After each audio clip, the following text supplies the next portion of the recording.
দেখুন বিগত বছরগুলোতে কি হয়েছে আমার জানা নেই, কিন্তু এবছরে বাংলাদেশের ঘটনার পর যে ট্রেন্ড দেখা যাচ্ছে, এই রাজ্যেও কিন্তু তথাকথিত সংখ্যালঘু যারা আজ তারা বিভিন্ন জায়গায় দুর্গাপুজোর সময় থেকেই মূর্তি ভাঙা চালু করেছিল। সরস্বতী পুজো বিদ্যমান, এবং সবথেকে বড় কথা এই যে কলেজ, মুখ্যমন্ত্রী মমতা বন্দ্যোপাধ্যায় নাকি এখান থেকে ল পাস করেছিলেন। এটা আমার কলেজ না, আমি হাজরা স্টুডেন্ট LLM এর। আর সবথেকে বড় কথা, মুখ্যমন্ত্রী মমতা বন্দ্যোপাধ্যায়কে কোনো একটা ছোট্ট লাইন, সামান্য কিছু একটা ঘটনা কোথাও ঘটলে তিনি সবার আগে টুইট করেন, কিন্তু এখানে এত বড় একটা ঘটনা ঘটে গেছে, ওনার থেকে ছোট্ট একটা লাইন, একটা বক্তব্য ডেকে একটু বকে দেওয়া, ওনার কথা এত বাচ্চা ছেলে, দুষ্টু ছেলে, এদের কোনো রকমের বকা হয়েছে, ফোন করে কিছু বলা হয়েছে না, কিচ্ছু না। কারণ তৃণমূল এটাকে সাপোর্ট করে এবং তৃণমূল চায় যাতে এই পশ্চিমবঙ্গটা পশ্চিম বাংলাদেশ হয়ে যায়, ওয়েস্ট বেঙ্গল না, ওয়েস্ট বাংলাদেশ হয়ে যাক, ওরা এটা চায়। সেই কারণেই বারবার বিজেপি দল পঙ্কজবাবু নিরুদ্দেশ আমি জানি না, উনি এই কলেজের ডিন, প্রফেসর, উনি এই কলেজের প্রিন্সিপাল আছেন এই কলেজের। তো এই কলেজের প্রিন্সিপাল যদি কেউ থাকেন, তিনি নিশ্চয়ই সমস্ত ছাত্রছাত্রীদের ভালোর জন্যই, তো প্রিন্সিপাল যদি কোনো ডিসিশন নিয়ে থাকেন তিনি নিশ্চয়ই সবার ভালোর জন্যই নিয়েছেন।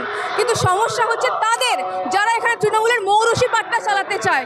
বছরের পর বছর একটা ইলেকশন করিয়েছে, কত বছর হয়ে গেলে এখানে ছাত্র ইলেকশন হয় না, কারণ ওরা জানে খুব ভালো করে ইলেকশন করালে সেখানে তারা হিংসে করবে। তৃণমূলের ছেলেমেয়েরা শুধু হিংসে নয়, এরা এখানে যেরকমভাবে বাকি রাজ্যে ইলেকশন হয় সেইভাবেই এরা অরাজকতা করবে এবং অরাজকভাবেই জিতবে, হয়তো কোনো কোনো জায়গায় জিততেও পারবে না, সেই কারণে ভয় ইলেকশন হয় না। এই কারণে ছাব্বিরের মতো ছাত্ররা কত সালে পাস আউট করে গেছে এখান থেকে, যে এখান থেকে পাস আউট করে গেছে সে কি করে ছাত্রটা থাকে। শুধু এখানে নয়, বিভিন্ন জায়গায় আপনি দেখবেন সমস্ত সরকারি কলেজগুলোতে যারা 10 বছর আগে পাস আউট হয়ে গেছে তারা এখনো ছাত্র নেতা, তারা সেই কলেজগুলোয় মৌরুষি পাট্টা চালাচ্ছে। শুধু চালাচ্ছে তা নয়, সিন্ডিকেট চালাচ্ছে। কীরকম? স্টুডেন্ট ভর্তি থেকে শুরু করে, ভর্তি করানো থেকে শুরু করে তাকে সার্টিফিকেট পাইয়ে দেওয়া থেকে সব ক্ষেত্রে কাটমানি চলছে। কাজেই ওদের মৌরুষি পাট্টা চালানোর জন্য এটা করা হয়েছে। পঙ্কজবাবু হয়তো ভেতরের কোনো খবর জানেন ওদের, এবং এই পুরো চক্রটা সম্পর্কে ওকে বল, সেই জন্য এটা করা হয়েছে। সরস্বতী পুজো না, আমার এটা যদি এখানকার পুলিশ কেপি লেখা না থাকতো, কলকাতা পুলিশ, তাহলে এটা বাংলাদেশ বলে ধরে নেওয়া যেত আর কি। কারণ যে পথে এগোচ্ছে বাংলাদেশেও আমরা দেখেছি যে এরকমভাবে পুলিশি প্রহরায় পুজো করতে হয়, আমাদের পশ্চিমবঙ্গ সেই দেখে এগোচ্ছে আর কি।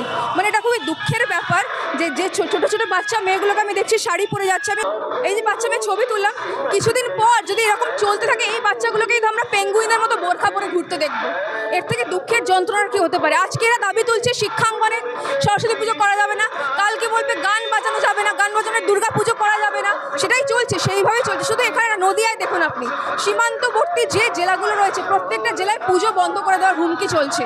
শুক্রবার দিন পুজো করা যাবে না, মাইক বাজানো যাবে না, ঠাকুরের গান বাজানো যাবে না, তো সেই দিকেই এগোচ্ছে পশ্চিমবঙ্গ। মাননীয় বাংলা মানে কি? উনি তো জয় বাংলা স্লোগান দেন, কোথাকার স্লোগান ওটা? বাংলাদেশের স্লোগান।